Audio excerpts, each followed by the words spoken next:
1 Coríntios, capítulo 13, a palavra de Deus diz assim: E eu passo a mostrar-vos ainda um caminho sobremodo excelente.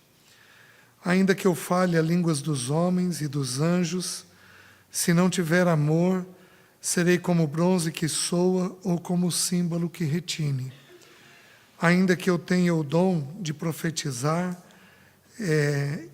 e conheça todos os mistérios e toda a ciência, ainda que eu tenha tamanha fé a ponto de transportar montes, se não tiver amor, nada serei. E ainda que eu distribua todos os meus bens entre os pobres, e ainda que entregue o meu próprio corpo para ser queimado, se não tiver amor, nada disso me aproveitará, nada disso me será útil. O amor é paciente, é benigno, o amor não arde em ciúmes, não se ufana, não se ensoberbece, não se conduz inconvenientemente, não procura os seus interesses, não se exaspera, não se ressente do mal, não se alegra com a injustiça, mas regozija-se com a verdade. Tudo sofre, tudo crê, tudo espera, tudo suporta. O amor jamais acaba, mas havendo profecias, desaparecerão. Havendo línguas, cessarão. Havendo ciência, passará.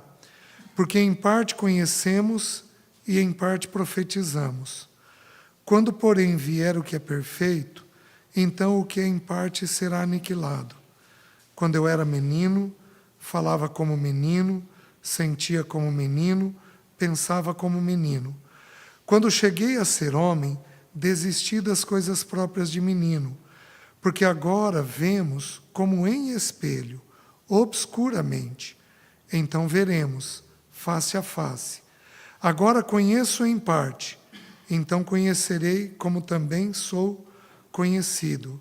Agora, pois, permanecem a fé, a esperança e o amor. Estes três, porém, o maior destes é o amor.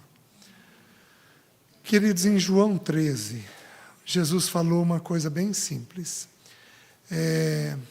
O texto começa dizendo: tendo chegado a hora de partir deste mundo para o Pai, tendo amado os seus, amou-os até o fim. Então, é um capítulo onde o Senhor nos ensina sobre amar até o fim. E ele, no desenvolvimento do capítulo, ele vai terminar dizendo assim, que ele deseja que nós nos amemos uns aos outros, assim como ele nos amou. E então, todos reconhecerão que nós somos discípulos dele. Então, o grande elemento do testemunho de um cristão é o amor.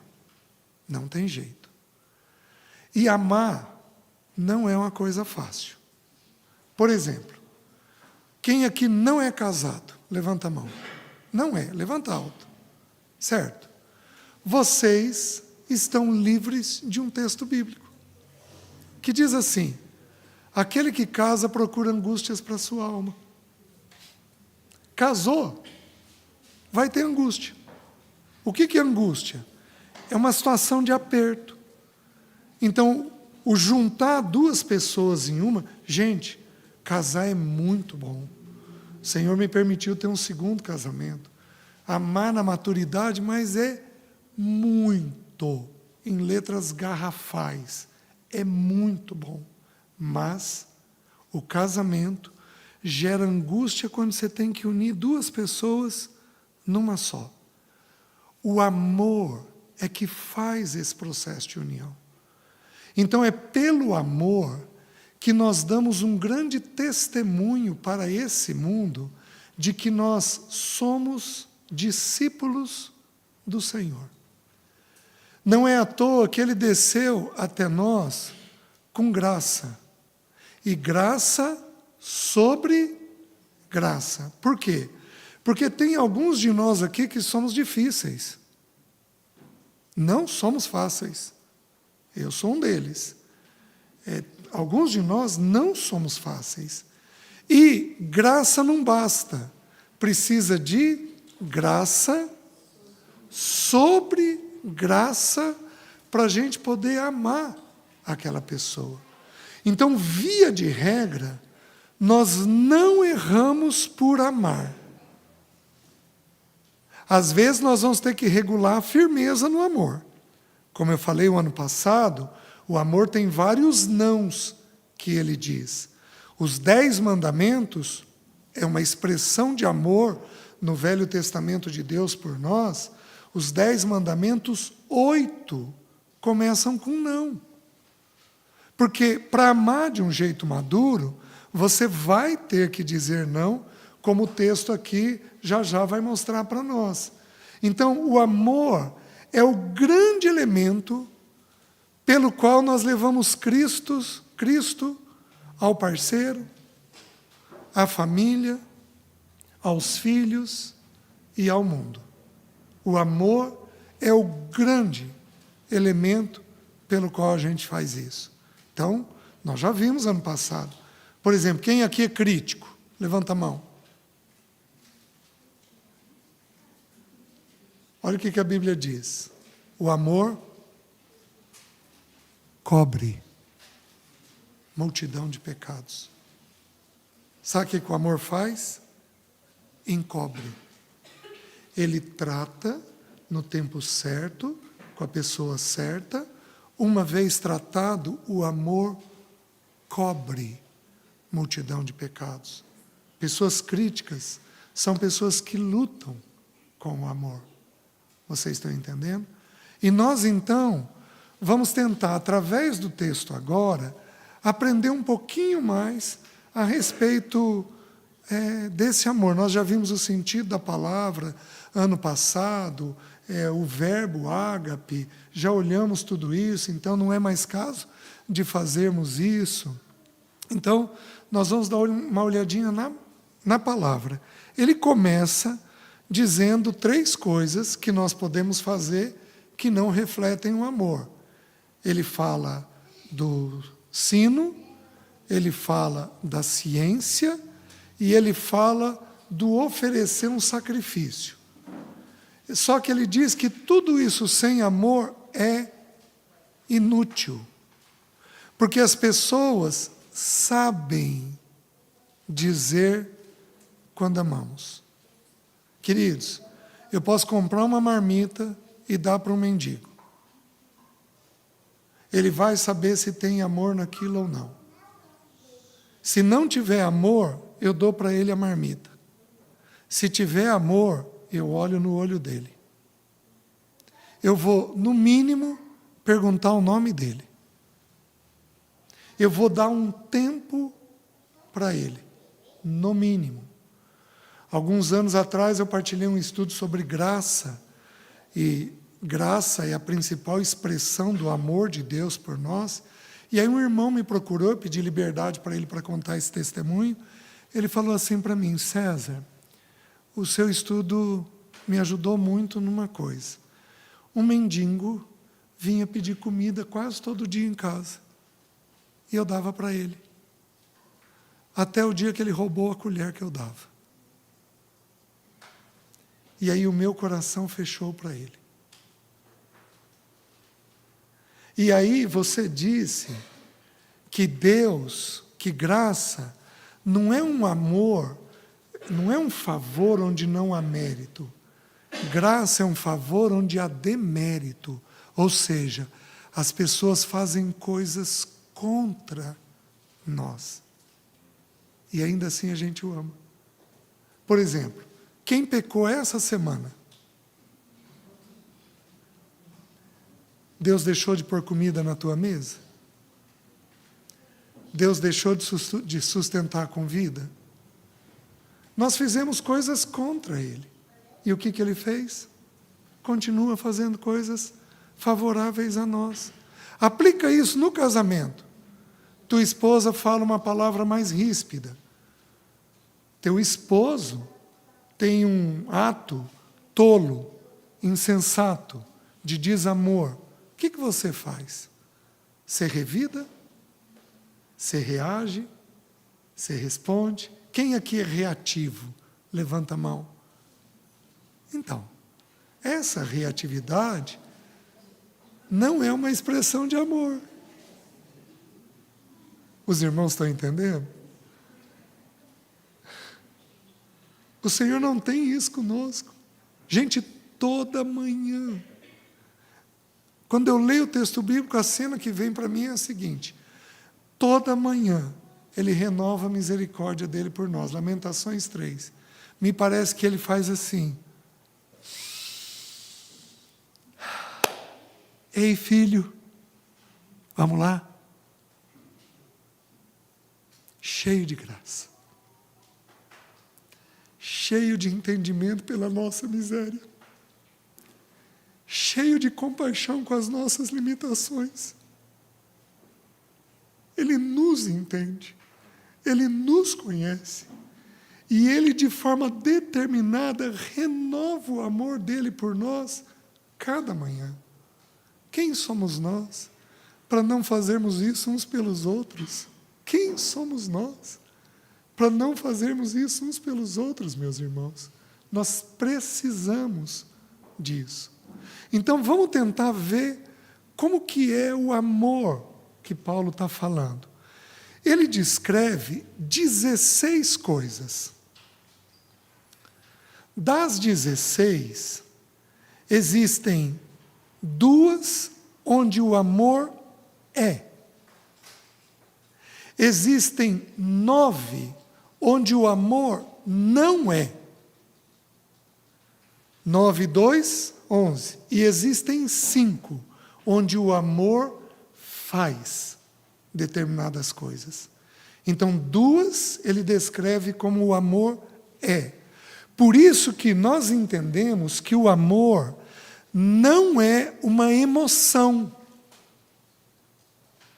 Porque se fosse emoção, nós estaríamos perdidos. Porque tem dia que a gente acorda amando, e tem dia que a gente acorda não amando. Tem dia que a gente quer fazer de tudo pela pessoa. Tem dia que a gente pode ter raiva da pessoa, pode ter indiferença pela pessoa. Então, no amor existe emoção, sim, mas o amor não é emoção. O amor é uma atitude. O amor é. Ele está descrito no verbo ser. Então envolve aquilo que a gente faz. E aí ele começa de 2 maneiras. Ele começa dizendo assim: o amor é paciente. Quem aqui é paciente? Quem aqui é meio intolerante? Quem aqui é bravo? As crianças estão corajosas. Os adultos, já já a gente chega lá. Né? O amor é, primeira coisa, paciente. Se eu for olhar o grego dessa palavra, olha que interessante. Ser de um espírito paciencioso, que não perde o ânimo. Quem aqui tem desânimo? Vocês estão entendendo? O amor não perde o ânimo. Ele é esperançoso naquilo que Deus é capaz de fazer com as pessoas. Nós não podemos ser esperançosos nas pessoas. Isso é autoajuda. Mas nós podemos ser esperançosos naquilo que Deus é capaz de fazer com as pessoas. Gente, eu vou falar uma frase que é minha. Se você entender que ela não está bem adequada, joga ela fora. Tá? Eu estou te dando essa permissão. Eu vou falar uma frase que é minha. Não há nada mais importante na vida do que pessoas. Mas não há nada mais difícil na vida do que pessoas. Pessoas é a coisa mais importante porque é a imagem e semelhança de Deus. Mas pessoas é complicado. Por quê? Porque a Bíblia ensina que nós somos divisivos. Por que Moisés permitiu dar carta de divórcio? Falando sobre o casamento. O que Jesus respondeu? Por causa da dureza do vosso coração. Então existe uma lei dentro de nós, que é uma lei de dureza. Nossa, a gente endurece. Existe um provérbio que não é das Escrituras, mas ele retrata uma verdade, que diz assim: o mesmo sol que amolece a cera, endurece o barro. Por sol, vamos entender a adversidade. Então, tem adversidade que amolece a gente. Oh, mas tem adversidade que endurece a gente. E a gente faz o quê? Perde o ânimo. Se Ele renova a misericórdia dEle toda manhã por mim, Deus perde o ânimo? Não. Porque Ele sabe que há uma obra que foi feita na cruz que é poderosa. E essa obra será cumprida em nós. Pode se cumprir no último dia, a gente numa UTI, mas Ele ganha o nosso coração naquilo que a obra de Cristo determinou que ia fazer dentro de nós. Ele faz dentro de nós tudo aquilo que Ele se propôs fazer. Por isso que o texto bíblico diz, está consumado. Então, Ele não apenas iniciou, mas Ele completa. Ele é o autor da nossa fé, mas Ele também é o consumador da nossa fé.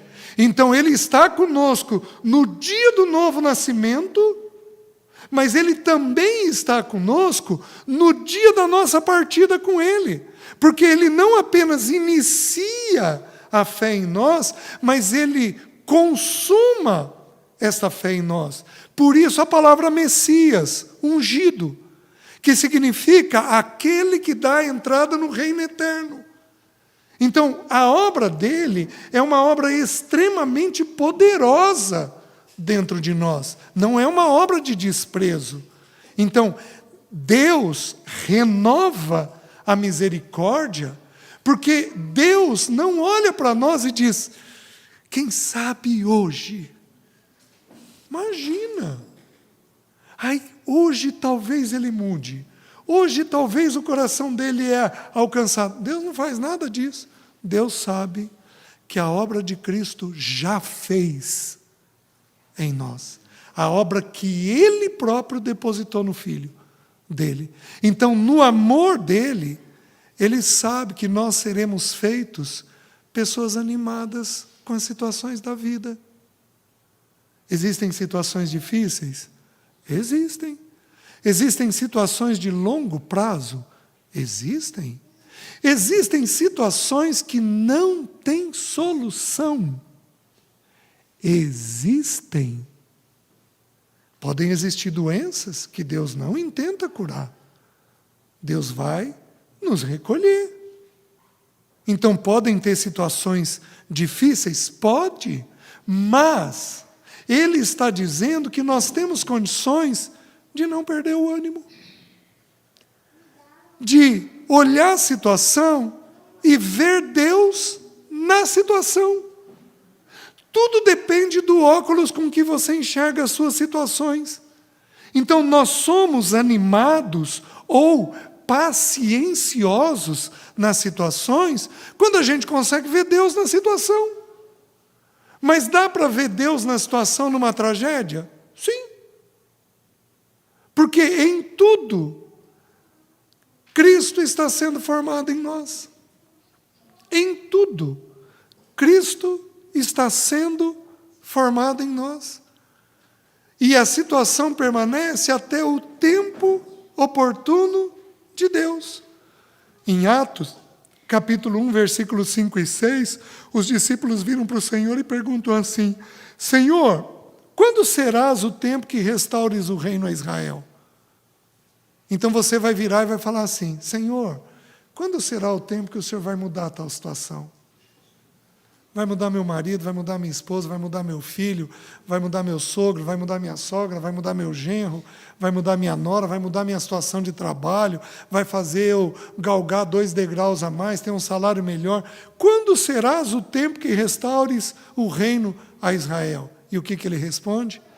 Não vos compete conhecer tempos e épocas que o Pai reservou para a sua exclusiva autoridade. Meus queridos, o Pai sabe o tempo que vai te levar dentro da situação. Ele sabe o tempo. Olha o Pai na situação. Esses dias um amigo me ligou, a mãe morreu. César, você não pode vir dar uma palavra aqui no velório da minha mãe? Claro que eu vou, querido. Fui lá, participei do velório todo. Fomos eu e a Sara, ficamos o velório todo. No dia seguinte eu liguei para saber como é que ele estava, era a mãe dele. Ele falou, César, eu estou bem. Mas a minha esposa não ficou bem. Por quê? Porque, César, muitos amigos não vieram. O que ela viu? O que faltou. Aí ele virou para ela e falou assim, querida, olha quem veio. Ele estava bem porque ele olhou com um óculos diferente do dela. Deus mandou gente aqui para nós. Olha quem veio. O pensamento da falta, vocês já estão ouvindo o estudo sobre depressão, sobre desânimo, o pensamento da falta desanima e vai contra a paciência. O amor é paciente. O Jaime Kemp descreve assim, este amor custa ficar zangado ou irritado. Demora se zangar ou se irritar. Ele nunca levanta a voz ou perde a calma. Ele está pronto a suportar o maltrato dos outros. Este amor sabe esperar o tempo certo das coisas. Querido, toda situação longa e difícil que você tiver, que exigir ânimo ou paciência, olhe colocando Deus naquela situação. Amém? Aí ele vai mais longe. Ele diz assim, o amor é paciente. E ele diz assim, ser, uma atitude, benigno. O que o amor é? Bondoso. Benigno. O que é benignidade? Benignidade é bondade. É fazer pelo outro o que precisa ser feito. Estando bem, estando mal, tendo briga, não tendo briga, tendo uma atitude boa comigo ou não, eu preciso ser para o outro o que Deus é para mim. Eu tenho que ser bondoso. Que homem aqui leva o chinelinho para a esposa? Então vou começar a dar ideia. Que homem aqui serve o café na cama para a esposa? Que homem aqui alivia a carga da esposa? Os irmãos estão entendendo? Gente, mulher é a parte mais frágil. Que homem aqui dá o braço quando ela está com um salto um pouco mais alto? Se imagina homem num salto. Imagina que coisa feia vai ser. Você acha que é fácil para a mulher andar de salto? O que a gente faz? Vem aqui, querida. Deixa eu cuidar. Bondade. Sabe no grego o que significa bondade? Bondade, está todo mundo aqui? A regra é, ficou quieto ou riu, é porque a verdade pegou. Né? Olha o que significa no grego bondade. Ser gentil. Gentileza. Vocês estão entendendo? Mulher precisa de gentileza. De todas as áreas, especialmente em forma de cuidado. Mulher não é para carregar compra de mercado, se a gente estiver junto. Porque tudo que envolver peso é do homem. Meu braço é bem mais grosso que o da Sara. Eu tenho bem mais músculo que ela. Quem que é para carregar as sacolas? Eu. Gentileza. Porém, mulher, homem tem necessidade de palavra gentil. Oi, querido. Fiz a comida que você estava esperando. Ai, que bom que você chegou. Ai, que pele macia. Homem também tem necessidade disso. Gentileza. Porque o amor é bondoso. Filho precisa de toque. Por mais que ele seja objetivo, frio, quem aqui é meio seco? Levanta a mão. Gente, para os secos, vocês decorem João 1, se não me engano, versículo 16, se não me engano. Deixa eu ver aqui para não falar bobagem.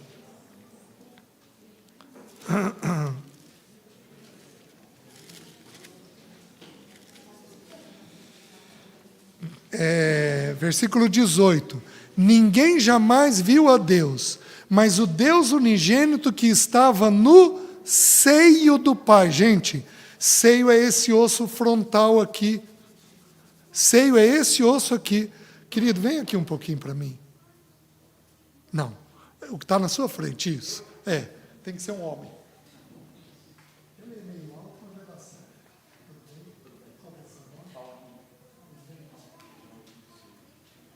Onde é que o filho habitava na eternidade?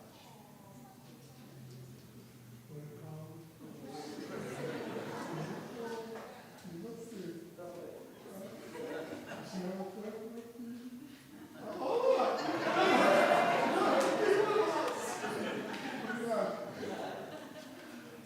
Aliás, o ano passado você também não foi lá na frente, não?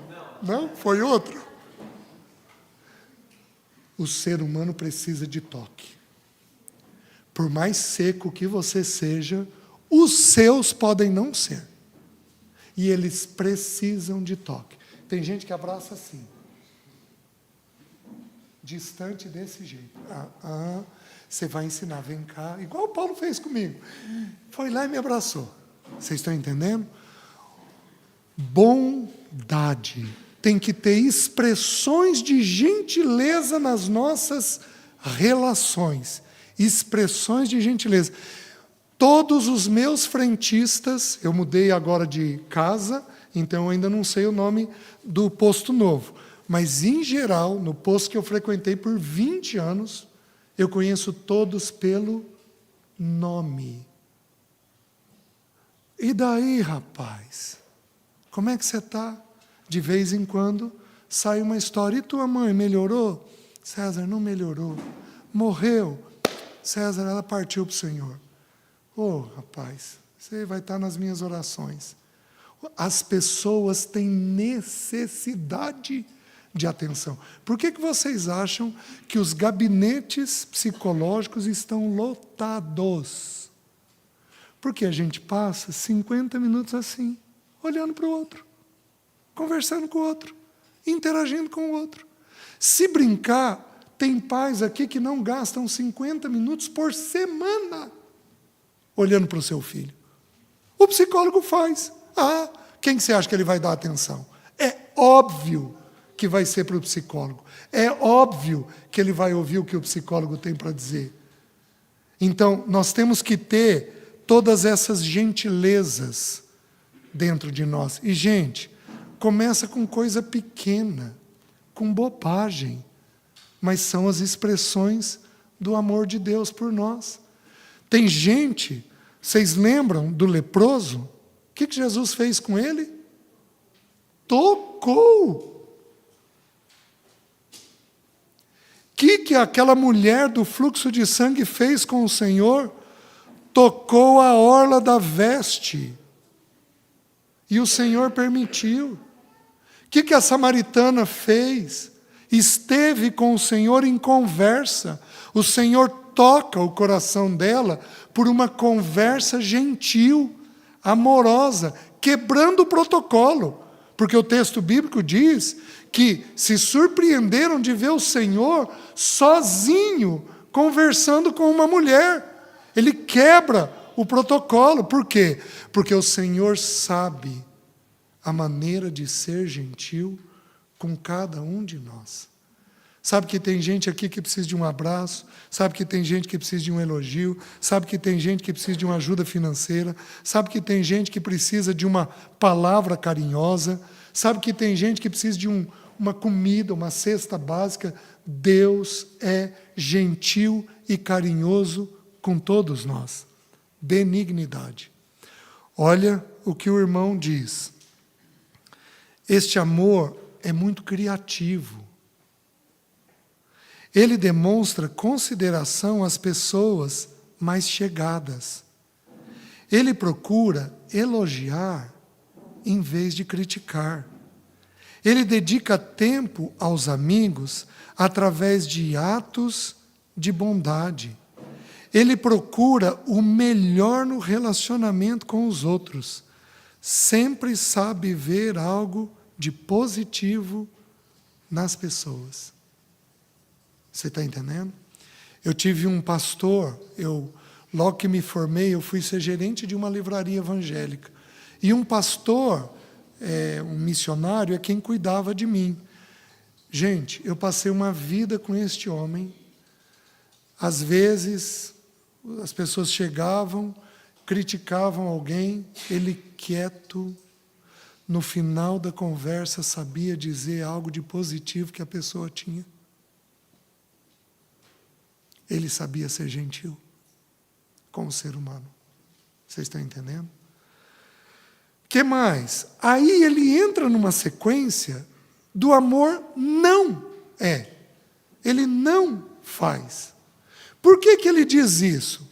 Por que ele usa 2 é e 9 não é? Porque todos nós somos infantis na arte de amar. Por isso que na sequência do texto ele vai dizer: quando eu era menino.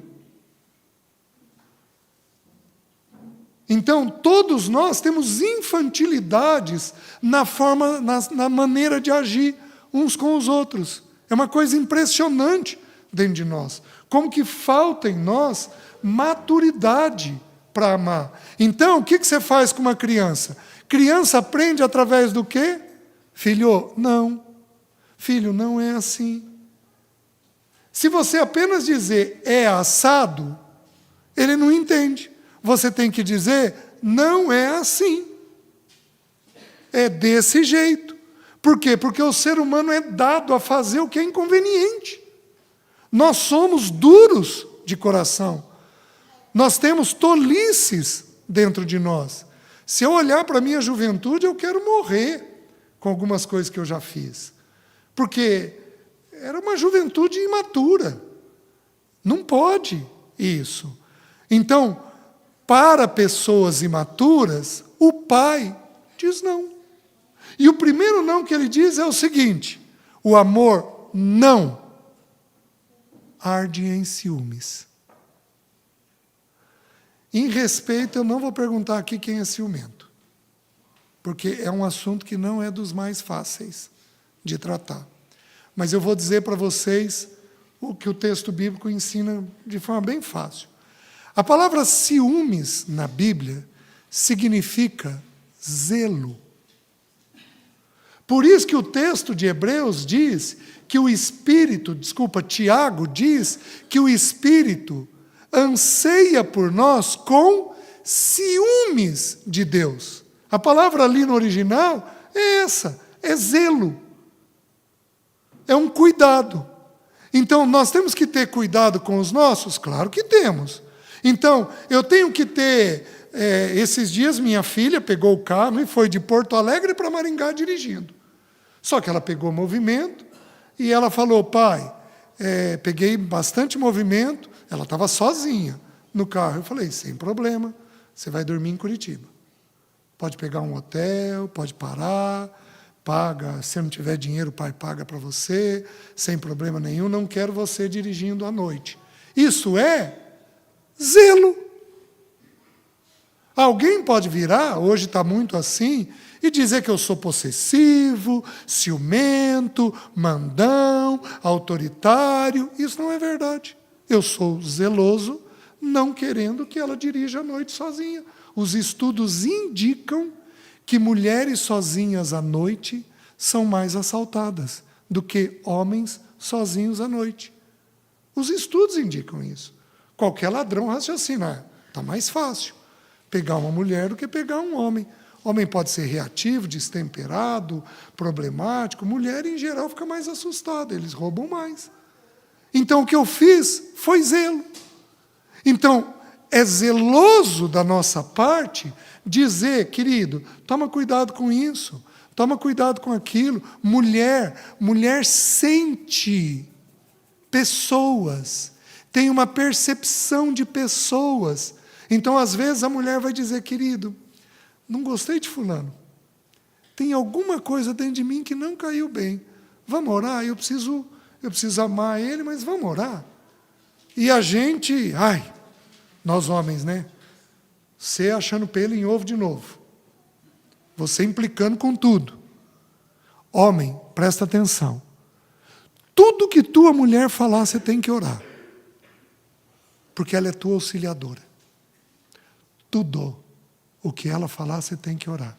Porque ela é tua auxiliadora. Se não provê do Senhor, você vai de forma amorosa dizer, querido, orei e não tive clareza da parte do Senhor. Mas, ele está dizendo assim, o amor não arde. O que é arder? Arder é inflamar, é estar cheio, é ferver, no original grego. O que significa? Significa ver o que não existe.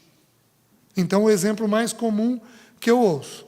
O homem e a mulher estão andando de carro, ele dirigindo, e a mulher olha do lado. Tem homem que vira e diz, quem que você está olhando? Você está olhando o cara que está na rua? Isso é arder em ciúmes. Porque, via de regra, ela olhou a loja de roupa.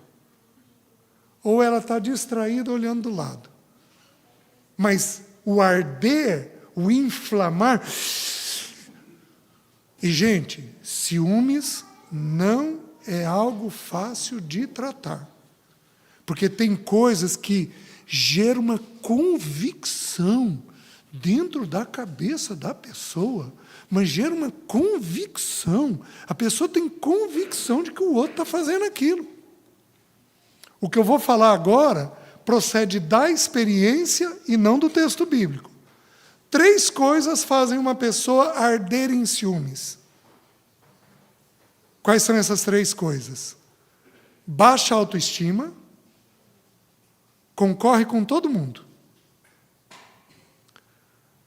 Trauma, foi traído por uma namorada, pai ou mãe traíram um ao outro, alguém fez alguma coisa errada, de perda de confiança, tem um trauma lá dentro. E a terceira coisa, sem vergonhice. Aí a gente julga o outro segundo nós mesmos. Né? E demanda paciência para tratar. Porque a pessoa leva meses para aceitar que ela é ciumenta e não o outro que é problemático. Ela leva meses para entender isso daí. Vocês estão entendendo? Olha o que o Jaime Kemp diz.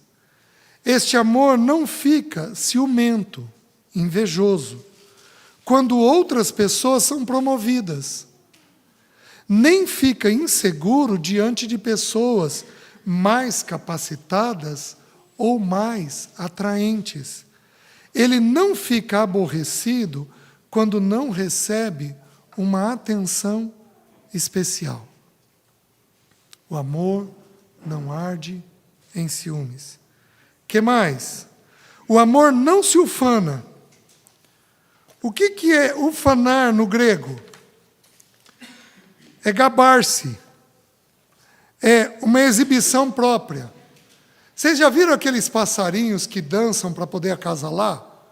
O macho que dança e enche o peito e as plumas ficam grandes, e aí ele fica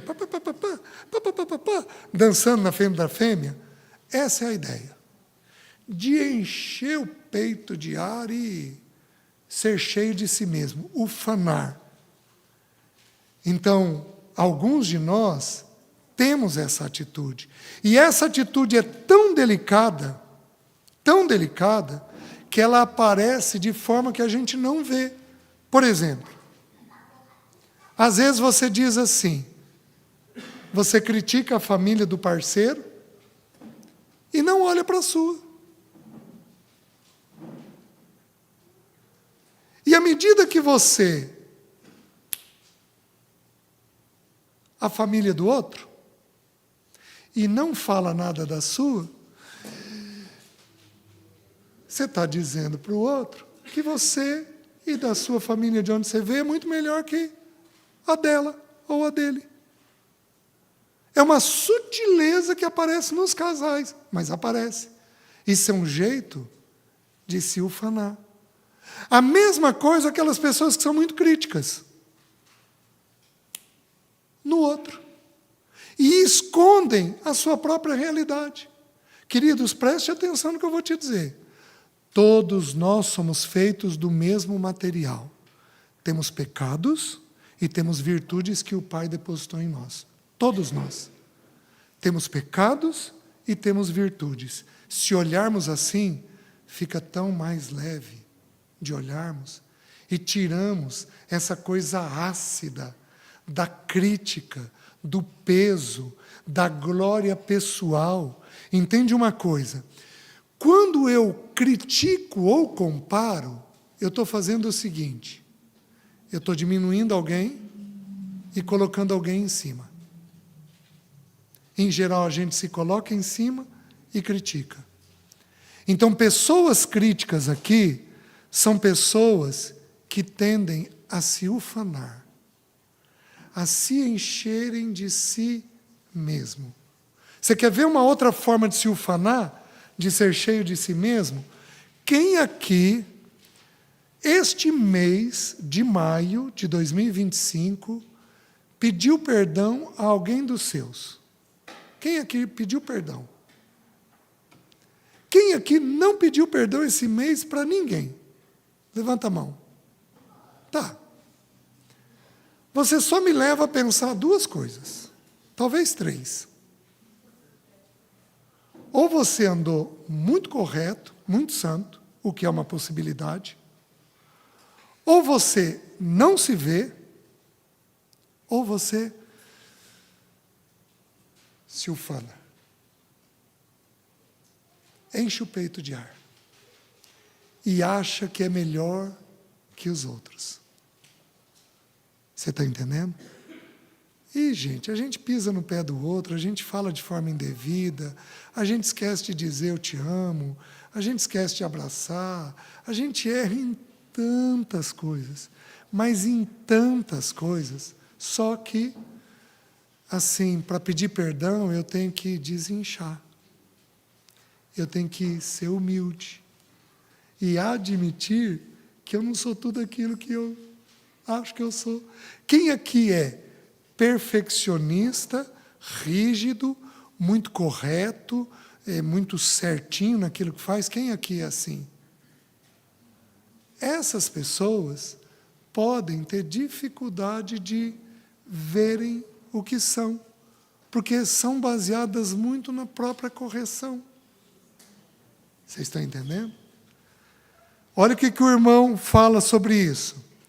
O amor não se ufana. Ele não procura ser o centro das atenções na conversa. Ele não se gaba de suas habilidades. Não é ostensivo. Quem aqui é irônico? Levanta a mão.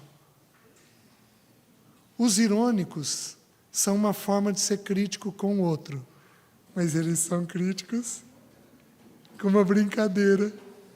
Eles estão rindo, mas eles são críticos. É uma forma de se ufanar. Vamos mais. Não se ensoberbece. Ensoberbecer é muito parecido com ufanar. E a gente entende então o quê? O apóstolo Paulo está lançando mão de duas palavras diferentes para poder expressar uma mesma atitude. A atitude de ser orgulhoso. Porque quem é orgulhoso não dá para a vida familiar. Porque se tem uma coisa que a vida familiar exige de nós é mudança. A gente precisa de humildade para viver a vida familiar. Então, inchar, tornar arrogante, estar cheio de si, comportar-se de modo orgulhoso. Então, é mais ou menos a mesma coisa com outra palavra. Olha o que o Jaime Kemp diz. O amor não se ensoberbece, não procura fama para si mesmo, não precisa ser bajulado para fazer o que é de sua responsabilidade. Não desvia a conversa para atrair a si mesmo. Não é o centro das atenções, não é arrogante nem orgulhoso. Queridos, nós temos que cessar a crítica no nosso meio. Isso é urgente. Porque a crítica desanima a alma humana, inclusive a sua. Porque você passa a ver do jeito que você está pensando. Eu vou falar uma frase que é minha. Descarta ela. Quem relembra, ressente. Se você relembrar o erro do outro, você vai se ressentir do outro. Passou aqui, relembrou. Desceu aqui, ressentiu. Se você fizer isso por muito tempo, te envolve tanto que você amarga. E a amargura é um pecado que a Bíblia não dá clareza de como tratar, a não ser arrancar a raiz dela, que é a crítica. Então a crítica precisa cessar no nosso meio, porque ela é uma expressão de desamor para com as pessoas. Vamos mais? Diz assim: não se conduz inconvenientemente. O que é isso? Não age de forma indecorosa. Ele não faz isso. Ele não age de forma indecorosa. E o indecoro aqui pode ser em atitudes, como pode ser em sensualidade. Então, não é para a gente ficar tocando pessoas que não são nossas, não é para a gente ficar usando uma roupa que chame a atenção, não é para fazer isso, porque isso pode despertar coisas ruins no outro, sentimentos que nós não vamos ter condições de suprir. Não age de forma inconveniente. É impressionante como que dentro da igreja é assim. Há um tempo atrás eu estive numa reunião, fui para falar. E eu sentei junto com um irmão, mas tinha uma menina, uma jovem, na nossa frente, que eu tive que passar a reunião com a cabeça baixa. Porque ela foi de forma indevida vestida. É muito triste isso daí. Eu tenho 60 anos de idade. Imagina um jovem de 18, a loucura que vive. Não cabe sainha curta, não cabe barriguinha de fora, não cabe colo aberto, não cabe, como menino, não cabe algumas atitudes com elas, de tocar, de cuidar, de ser gentil demais, que expressem um interesse que você não tem. Não cabe. A Bíblia diz, em 1 Tessalonicenses, sobre defraudar o irmão. O que é defraudar? É despertar um sentimento que você não tem condições de realizar. Então, nem a menina pode despertar uma sensualidade, nem o menino pode despertar uma emoção que ele não tem condições. Nem nós, adultos, vamos agir no nosso meio com tolice, dizendo coisas nada a ver, pondo apelidos, falando do peso dos outros. Gente, onde é que nós estamos na cabeça? O que você tem a ver com o peso do outro? Você tem condição, você tem uma noção de quanto ofende alguns? Você chegar para uma menina, para uma mulher e falar, nossa, ganhou peso, hein? Está gordinha, hein? Você mata a autoestima dela. Isso é proceder de forma inconveniente, sem contar as coisas que nós vamos falar no nosso meio que são tolas, que não tem sentido nenhum. Não pode. Nós precisamos aprender a falar pouco. E ao falarmos da parte do Senhor. Eu tenho um grande problema. É um pecado que eu preciso cuidar. Se eu cansar, minha língua fica afiada.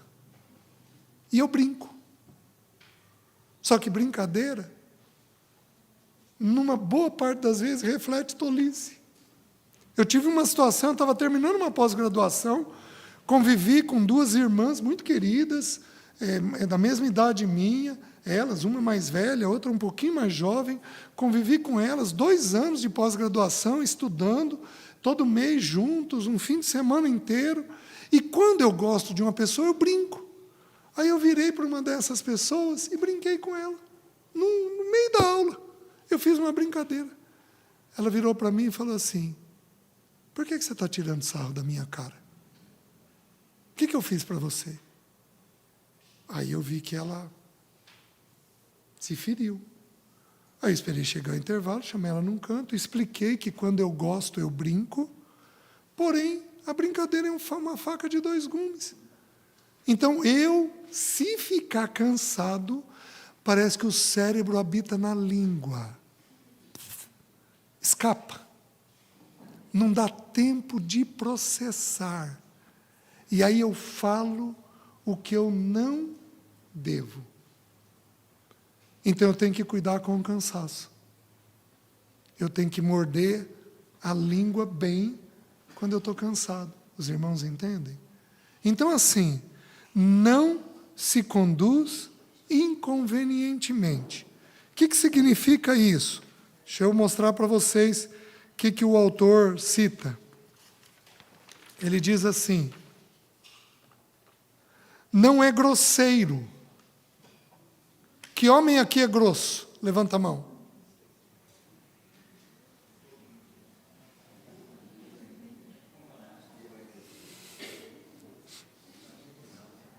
Tem irmã que precisa dar uma ajudazinha. Ministério do cotovelo. Não é grosseiro, sarcástico. Que homem aqui é sarcástico? Ou cínico. Tem cinismo naquilo que fala. Ele tem boas maneiras. Ele respeita os outros e demonstra cortesia. É discreto e sabe a maneira correta de tratar as pessoas em qualquer situação. Os irmãos estão entendendo? Então, de nos portar de forma bem conveniente uns com os outros. Que mais? Não procura os seus próprios interesses. Esse amor não... O que significa isso? A gente estudou quando estudou a palavra. Esse amor é outro-centrado. e não autocentrado. Então, você quer amar o seu parceiro? Aprende a pensar o seguinte: o que ele está precisando? Como é que eu posso servi-lo? O que eu posso fazer por ele? Pense com a cabeça do outro. Não pense do seu jeito. Pense com a cabeça do outro. Queridos, o Senhor Jesus morreu por nós dentro da nossa necessidade. Nós precisávamos de um justo e um justificador. Por que ele fez isso? Porque era a nossa necessidade. De que jeito que a gente ama o outro? Dentro da necessidade do outro. A gente olha o que ele precisa e dá o que ele precisa. Então, o amor não procura o seu interesse, mas procura o interesse do outro. Eu acho que foi num dos livros aí, da maturidade, que eu li o exemplo que eu vou dar, de um irmão que cavava, ele fazia um dreno para a sua lavoura, e aí o vizinho ia lá e roubava. O vizinho ia lá e roubava, toda vez que ele fazia. O que ele decidiu fazer? Fez o dreno do vizinho.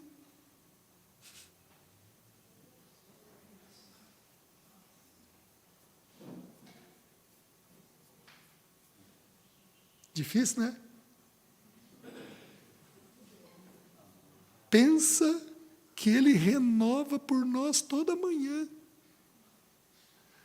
Pensa que a gente pecou ontem e ele olha para nós e diz: não, é meu filho, é noiva do meu filho, é minha criação, é minha imagem e minha semelhança. Não, eu vou fazer por ele o que eu tenho que fazer por ele. Nós devemos fazer pelo outro o que nós temos que fazer pelo outro. Porque isso exalta o nome do Senhor, glorifica o nome do Senhor. Em tudo temos que pensar, considerar: Senhor, é tempo. Gente, tudo que você for dar para o outro, ore. Porque às vezes não é você a pessoa para dar, pode ser outro. Mas, por exemplo, no casamento, só eu posso dar para a Sara, só ela pode dar para mim. Só nós podemos cuidar um do outro. Só eu posso dar o amor, o carinho, o cuidado, o toque que é necessário. Só ela pode dar isso para mim. Ninguém mais tem condições de dar isso para mim. Pelos filhos é a mesma coisa. Ninguém pode dar para o meu filho mais do que eu como pai dou, a não ser que eles vão casar. Aí tudo bem. Senão sou eu quem tenho que dar. Então, nós temos que ter essa atitude clara dentro de nós, de não procurar os seus próprios interesses. Olha como é que o Jaime Kemp descreve. Esse amor não é autocentrado, mas outro-centrado. Quer dizer, ele se considera menos importante e procura saber os interesses dos outros e como podem ser satisfeitos. Ele não é possessivo com aqueles que ama, insistindo na sua própria vontade ou direitos. Não tem olhos egoístas. O olho sempre é do outro. Que mais? Não se exaspera, eu tenho que correr, tem poucos minutos. Não se exaspera. O que é exasperar? No grego, tornar afiado, irritar. Quem aqui é irritado? Levanta a mão. Levanta alto. Quem aqui é na base do bateu, levou?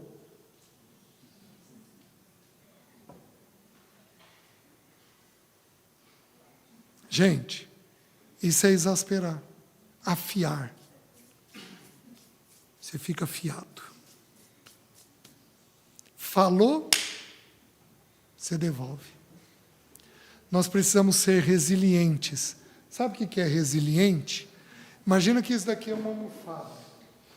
Resiliente é o seguinte: a pessoa recebe o impacto e absorve o impacto. E depois volta ao estado normal. Nós temos que absorver o dia ruim dos outros. Mulher, teu marido vai ter dias ruins. Vai ter dias. Vai ter dias em que ele vai estar cansado e o pior dele vai vir para fora. Homem, tua mulher vai ter dias difíceis. Ela tem hormônio. Você sabe o que um hormônio faz? Você sabe o que a baixa de um hormônio faz? Você sabia que mulheres na menopausa têm um cérebro anuviado? Elas não conseguem raciocinar direito por causa da baixa hormonal. E você, lenta, pega! Gente, isso é ofensivo, isso é grosseiro, isso é mal educado. Não pode isso. Ela está com um problema químico. Isso é ofensivo, não cabe isso daí. Então, ele não se exaspera. O que quer dizer isso? Este amor não é melindroso. Quem aqui é melindroso? Cheio de melindre. Faz bico, dificulta, fica quieto, distancia. Tem homem que é dado aí. Eu fui assim, com as duas mãos levantadas. Né? Graças a Deus o Senhor me tratou. Né? Este amor não é melindroso, defensível ou supersensível. Quem aqui é supersensível? Falou, magoa. Tem que calejar a emoção. Não fica machucado ou ofendido por coisas mínimas. Não se irrita ou fica facilmente amargurado. Os irmãos estão entendendo? O que mais? Não se ressente do mal. O que é não se ressentir do mal? Ele não fica recontando as coisas na cabeça. Quem aqui briga sozinho? Ai, fulano me falou isso. Ai, mas que droga, só agora que eu estou pensando que eu devia ter respondido desse jeito.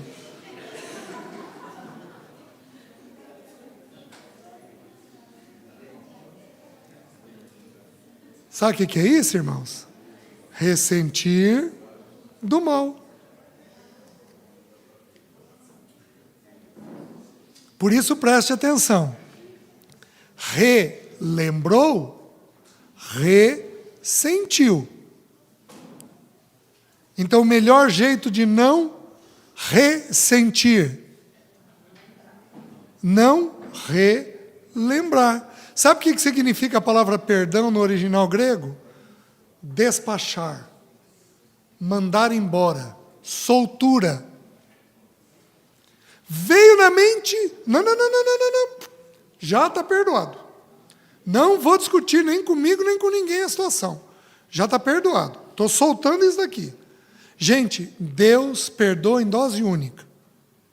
E Ele lança o nosso pecado na profundeza do mar. Gente, a Bíblia é a Bíblia.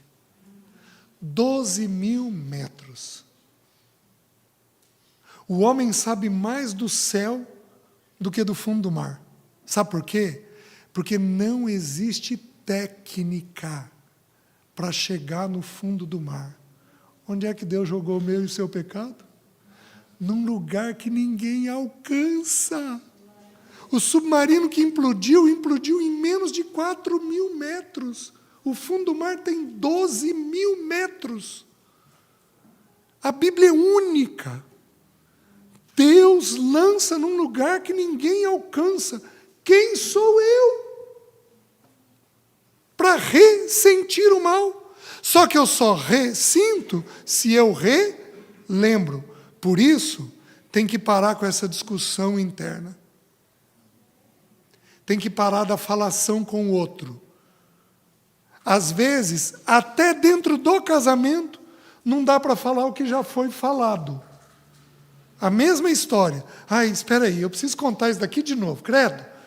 É o fulano, o ciclano, mas já é a 100ª vez que você está contando. Quando é que você vai parar de relembrar? Você tem que despachar. Os irmãos estão entendendo? Aí, que significa? O que o irmão diz? No grego, o que é isso? Recontar, contar, computar, calcular, conferir. Não, mas quando ele falou tal coisa, ele olhou para baixo. Ele nem teve a coragem de me olhar no olho. Mas que miserável que ele foi. Gente, você calcula. Você mede cada coisa. Aquilo vai judiar do teu coração. Isso não é um ato de amor. Não se ressente do mal. O que o Jaime Kemp diz? Ele tem uma grande capacidade de perdoar alguém que o ofendeu. Este amor não guarda uma lista de ofensas cometidas contra ele. Não se vinga, nem se defende quando é criticado ou acusado. Eu tenho uma alma meio sensível. Eu tenho um ouvido meio sensível. E pela graça de Deus o Senhor vem trabalhando, mas não é uma lição de toda trabalhada ainda dentro de mim. Eu posso me machucar com relativa facilidade. Aí, se eu me machuco, eu levo alguns dias. Eu levava semanas para me recompor. Hoje eu levo dias. Em geral, eu preciso de uns dias, 2, 3 dias. Se for uma situação muito próxima, mais difícil, eu posso levar um pouco mais de dias para passar aquilo. Então, é um pecado que eu tenho que cuidar, porque o amor não se ressente do mal que é feito. O que mais? Não se alegra com a injustiça. O que é não se alegrar com a injustiça? Ele é um amor que não fica torcendo pela coisa ruim. Bem feito. Quem aqui já usou essa expressão? Bem feito. Bem feito. Ou, eu sabia. Mas eu sabia com um sorrisinho no rosto. Porque você pode dizer um eu sabia triste. Gente, eu sabia que ia acontecer isso. Coitado. Oh Deus, tem misericórdia. Mas é diferente do eu sabia que isso ia acontecer. Isso é se alegrar com a injustiça. Estar contente, ficar extremamente alegre. A injustiça de um juiz, uma profunda violação da lei, qualquer coisa errada que a pessoa fez, a gente tem prazer naquilo. Às vezes, no casamento, a gente tem prazer em ver o outro sofrer. Eu estou sofrendo. Ele também vai sofrer agora. Mulher é muito dada a isso. Mulher aguenta durante um tempo, mas quando ela está muito ferida, ela se ressente do mal. E isso não é amor. O que o Jaime Kemp diz sobre isso? Diz em não se alegrar com a injustiça. Esse amor não se regozija secretamente quando os outros falham. Ele não aproveita a falha dos outros para se promover. Ele não faz comparações para justificar a sua própria fraqueza. Então, ele não fica se comparando e justificando o seu próprio jeito de ser. Uma vez, uma pessoa muito querida me disse o seguinte: a gente tende a ser muito misericordioso com a gente e muito duro com os outros. A gente tende a ser muito misericordioso com a nossa família e muito duro com a família dos outros. E, gente, é verdade. A gente tende a ser assim, porque a gente tende a se ressentir, a se alegrar com a injustiça que ocorre. E aí, cessa-se os nãos, e aí vem para quê? O amor regozija-se com a verdade. Gente, a verdade, quando existe verdade, é um sinal que Deus está presente, que vai ter avanço. Porque a libertação começa onde? E conhecereis, e a verdade vos libertará. ouve verdade, louvado seja o nome do Senhor, vai ter libertação. É uma coisa impressionante. Eu vejo isso quase que diariamente. Mas quase que diariamente. Esses dias teve uma situação na clínica que eu nunca tinha pensado. Num dos aconselhamentos, a irmã, ela muito machucada com o marido tolo, mas tolo, e expondo ela para a família de origem, mas eu estou falando de 30 e tantos anos de casados. E ele de novo expôs ela para a família dele. E aí, aquilo enfiou a faca no mesmo lugar, mas torceu 10 vezes. Aí ela ficou brava, mas ficou brava. Aí a gente conversando, eu falei assim para ela: querida, deixa eu te explicar uma coisa. No caso do teu marido, você não tem que perdoar o que ele fez. Você tem que perdoar o que ele é. Porque ele é tolo. E ele vai continuar sendo tolo. Ele ainda vai fazer isso. Semana seguinte, ela estava com outro semblante. Falei: nossa, você está bem? O que houve? Ela falou: César, o que você falou foi libertador para mim. Mas foi libertador. Porque eu entendi que é exatamente isso. Eu tô me debatendo com cada situação, quando na verdade ele é assim. Nunca mais, tem meses isso daí, até hoje nunca mais teve uma vírgula de sofrimento com o marido. Porque ela aprendeu a ter, eu nunca tinha pensado no que eu falei para ela. Sabe aquela coisa que vem da parte do Senhor? E o tolo, ele tem que ser assim. A gente perdoa quem é, não o que faz apenas, né? Certo? O que é isso, se regozijar com a verdade? Este amor alegra-se muito quando a justiça reina, mesmo que outra pessoa receba o elogio que ele mesmo merecia. Ele sempre procura saber a verdade da própria pessoa e não através de outros. Se você tem algo para saber, você procure com a própria pessoa. E aí entra uma sequência que é terrível. Porque diz assim: o amor tudo sofre. O amor tudo crê. O amor tudo espera. E o amor tudo suporta. Gente, você quer ser filho de Deus? Deus vai te trazer pessoas difíceis. Pode ser uma esposa, pode ser um esposo, pode ser um filho, pode ser um pai, pode ser uma sogra, pode ser uma nora, pode ser um cunhado, pode ser um amigo do trabalho, pode ser um pastor, pode ser um líder, pode ser um irmão da igreja. Porque nós precisamos aprender a amar pessoas difíceis. Amar gente fácil não expressa a natureza de Deus dentro de nós. Existe um texto em Efésios que ele é simples. Diz assim, no capítulo 2: subiste às alturas e levaste cativo o cativeiro. Lembra disso? Nós éramos cativos do pecado. Ele agora, em amor, nos levou cativo. Mas não do pecado, mas do amor dele. Levaste cativo o cativeiro. Nós éramos cativos do pecado. Hoje somos cativos do amor dele. Só que esse versículo de Efésios é tirado do Salmo. Se não me engano, Salmo 68. Diz assim: levaste cativo o cativeiro. Aceitastes homens por dádivas, inclusive rebeldes. Você amaria um sujeito rebelde? Pois deixa eu te dizer uma coisa. Deus amou.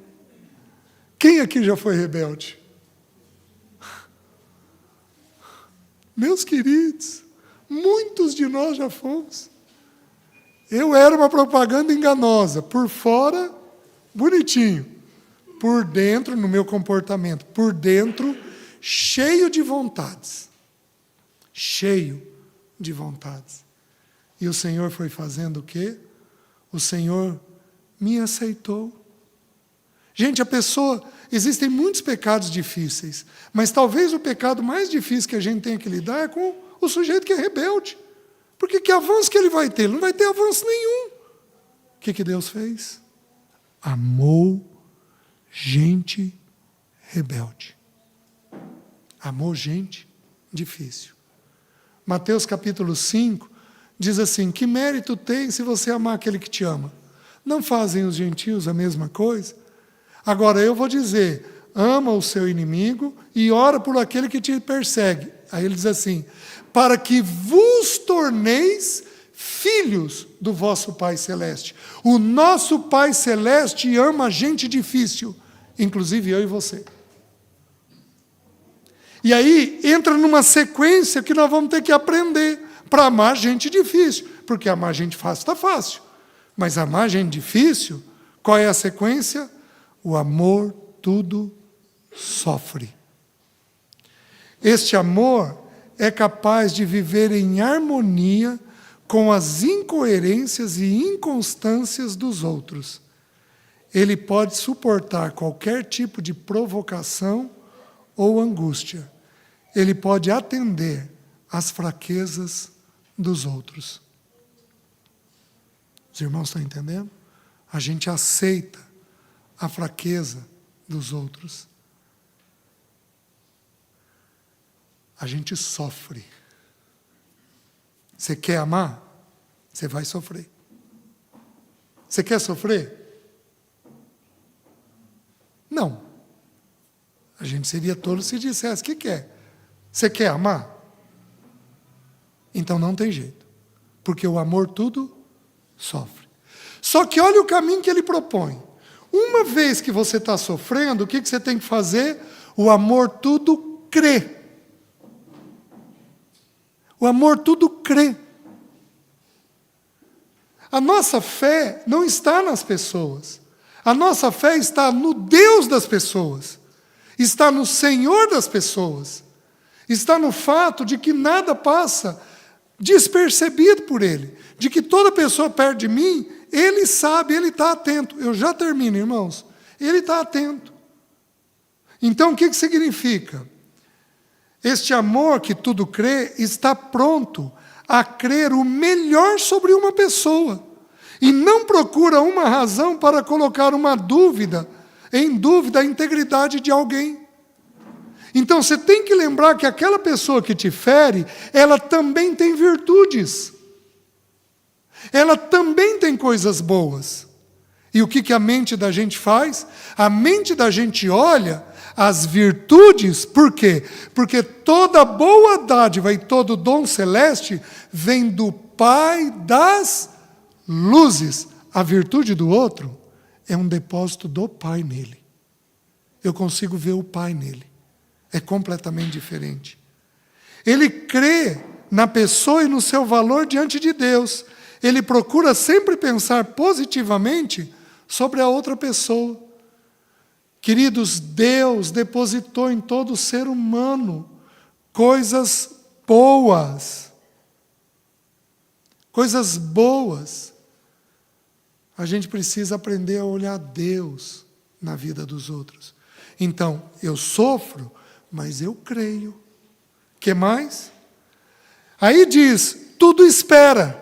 Porque se eu sofro e eu creio, eu vou ter que esperar até a intervenção de Deus. Faz sentido? Eu sofro, eu creio e eu espero. Este amor crê que Deus está agindo na vida da outra pessoa. Por isso, espera que o melhor acontecerá com ele. Ele crê que Deus é capaz de escolher a pessoa certa para o casamento. Porque o futuro está nas mãos de Deus. Ele sempre tem esperança e nunca desanima. Gente, Deus é maravilhoso. Espera em Deus. Lembra da música? O nosso trabalho é descansar nele. O meu trabalho é meu. O teu trabalho é descansar em mim. Então, você tem que aprender a esperar nele. Aí a última coisa, o amor tudo suporta. Você está sofrendo com alguém, internamente você aprende a crer em Deus, que Deus pode intervir naquela situação, você espera em Deus até a intervenção daquela situação, mas não basta. Você tem que suportar. O que é suportar? Colocar o ombro de baixo. E ajudar o outro a carregar as lutas que ele tem. Então você coloca o ombro de baixo e você faz o que o problemático, o difícil, o complicado, o azedo, o melindroso não consegue fazer sozinho. Você dá um suporte para ele. Vocês lembram das pedras da túnica de Arão? Das vestes sacerdotais? 12 aqui, 12 tribos, tinha que trazer no coração. Porém, 6 aqui, no ombro. Vocês lembram dos filhos de Noé? O que fizeram com o pecado do pai? Colocaram a capa no ombro e de costas cobriram o pecado do pai. Meus queridos, as pessoas difíceis que Deus trouxe para você também precisam de ombro. Amém?